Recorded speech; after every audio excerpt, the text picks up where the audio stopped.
Hey guys, কেমন আছো তোমরা সবাই? আশা করছি তোমরা সবাই খুব ভালো আছো, আমিও খুব ভালো আছি। তো দিনটা ছিল ওয়েডনেসডে।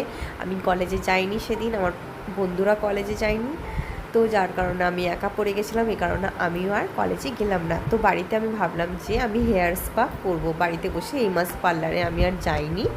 তো আমি এখানে নিয়েছিলাম আকাঙ্ক্ষার নবকুন্তল, কিন্তু সেরকম তো পার্লারের মতো তো বাড়িতে মানে হেয়ার স্পা তো হবে না।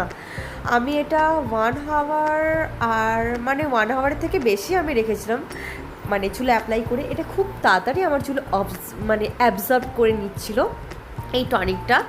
ভালো, বাট অতটাও ভালো না।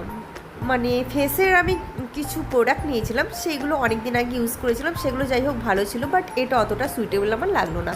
অ্যান্ড বাড়িতে তারপরে লাঞ্চে ছিল এখানে ভাত আর ইলিশ মাছ, অনেক দিন বাদেই হয়েছে। আর বিকেলে দেখো আমি রেডি হয়ে গেছি, এখানে আমি যাচ্ছিলাম আমার ফ্রেন্ডের বাড়ি, মেঘার বাড়ি। তোমরা দেখতেই পারবে মেঘার হচ্ছে এঙ্গেজমেন্ট ছিল, কিন্তু আমার শরীর খুবই খারাপ ছিল, এখনও সেরকম যে ভালো সেরকম না, জ্বর এসছিল গায়ে। তো যার কারণে আমি ওর এঙ্গেজমেন্ট পার্টিতে অ্যাটেন্ড করতে পারিনি। তো ওর জন্য আমি গিফট কিনে রেখেছিলাম, আমি যেতে পারিনি, যার কারণে ওকে আজকে আমি সময় বার করে আমি দিতে গেছিলাম আজকে।